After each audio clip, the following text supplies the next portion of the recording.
नमस्कार, जोगेश्वरी न्यूज मध्ये आपलं स्वागत आहे. आपल्यासोबत आज विधान परिषदेचे आमदार अमित गोरखे आहेत. सर नमस्कार. पक्षाने पुन्हा एकदा तुमच्यावर विश्वास टाकलाय आणि आता येत्या काळात निवडणुकीमध्ये तुम्हाला कसं वाटतंय आणि याकडे कसं पाहताय?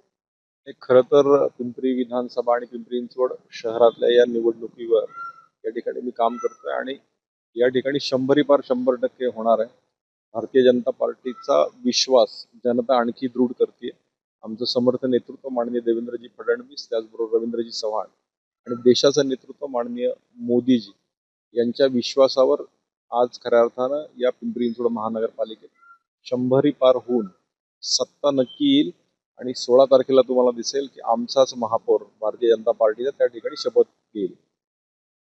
सध्या आता मेट्रोच्या कामामुळे ट्रॅफिकच्या भरपूर समस्या आहेत. प्रभागातल्या नागरिकांना तसेच पुणेकरांना भरपूर या गोष्टीचा त्रास होतो. तर त्या पुढच्या उपाययोजना कशा पद्धतीने आपण करणार? खरं तर मेट्रोचं काम असेल किंवा ह्या पिंपरी चिंचवड शहरातील जे प्रगतीचं काम आहे हे भारतीय जनता पार्टीच्या काळामध्ये झालेलं आहे आणि त्याच्यावर आमच्या नेत्यांचं लक्ष आहे. केंद्रांनी ज्या वेळेस खऱ्या अर्थानं या ठिकाणी निधी दिला त्याच वेळेस हे मेट्रोचं काम चालू झालं आणि मेट्रो ही त्या कासारवाडी आणि त्या तिथपर्यंतच होती. पण आज तीच मेट्रो आज पिंपरीपासून निगडीपर्यंत आणण्याचं कामही आमच्याच सरकारनं समर्थपणे केले. थोडासा त्रास आहे, पण महानगरपालिकेची निवडणूक झाल्यानंतर आमचे नगरसेवक त्याच्यावर नक्की लक्ष देतील आणि तो ट्रॅफिकचा त्रासही कमी होईल. दुसरं म्हणजे इथे या भागामध्ये पाण्याचा एक प्रश्न हा उचलून धरला जातोय. तर त्याबद्दल असं काय सांगाल? कारण पाण्याच्या सोयीमुळे नागरिकांचे बरेचसे हाल होतात. खरं तर खास करून संभाजीनगर शाहूनगरमध्ये 2 प्रवाहातनं पाणी येतंय, पिंपरी चिंचवड महानगरपालिकेचं आणि MIDCचं. आणि लोकसंख्या वाढतीये. ज्या पूर्वी बंगले होते ते बंगले आज स्क्रॅप होऊन तिथं अनेक मोठ्या मोठ्या इमारती होत आहेत. त्यामुळे लोकसंख्येच्या प्रमाणात पाणी आता पुरत नाहीये.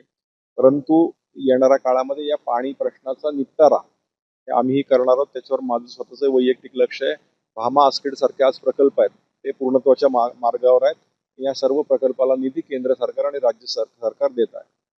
आणि आता महिलांचा प्रश्न, महिला सबलीकरणासाठी काय काय आपल्याकडे उपाययोजना सुरू आहेत? कारण आता पुण्यात कोयता गँग या सगळ्या बऱ्याच गँग आता उदयास येत आहेत, नवीन नवीन होत आहे. तर महिला सुरक्षतेचा एकदम मेन प्रश्नच आपल्याकडे आहे. तर त्या खरं तर महिला सुरक्षतेचा हा महत्वाचा प्रश्न आहे. पुण्यासारख्या ठिकाणी अशा गँग्ज आहेत, पण पिंपरी चिंचवड सारख्या ठिकाणी सुदैवानं नाही. पण आज आमच्या प्रभाग 10 मध्ये पण अनेक तक्रारी आहेत की आमच्याकडचे काही उमेदवार या गँगशी संबंधितले उमेदवार आमच्याकडे काही उभे आहेत. त्याच्यावर पण आम्ही निपटारा करणार आहोत आणि येणाऱ्या काळामध्ये माननीय देवेंद्रजी फडणवीस यांच्याकडेच हा सगळा कारभार असल्यामुळं पोलीस यंत्रणा सक्षम करणं, चेन स्कॅचिंगचे प्रमाणात जे वाढतंय आमच्या भागामध्ये त्याच्यावर काम करण्यासाठी या भागातील पोलिसांची गस्त वाढवणं या सगळ्या गोष्टी येणाऱ्या काळामध्ये झालेल्या आपल्याला दिसतील. आता निवडणुकीच्या पार्श्वभूमीवर जनतेला काय आवाहन कराल? निवडणुकीच्या पार्श्वभूमीवर जनतेला हेच आव्हान करेल की येणाऱ्या 15 तारखेला आपण सर्वांनी देशाच्या भल्यासाठी, पिंपरी चिंचवडच्या प्रगतीसाठी आपण जो याआधी विश्वास दाखवलाय भारतीय जनता पार्टीवर, तोच विश्वास पुन्हा एकदा दृढ करण्यासाठी, लाडक्या बहिणींची पुन्हा एकदा सगळी कामं होण्यासाठी आपण भारतीय जनता पार्टीलाच पुन्हा एकदा मतदान करा. येत्या 15 तारखेला कमळाच्या बटनाच्या समोरील आपण बटन दाबून भारतीय जनता पार्टीला या ठिकाणी निवडून द्या, हेच मी आवाहन करेन.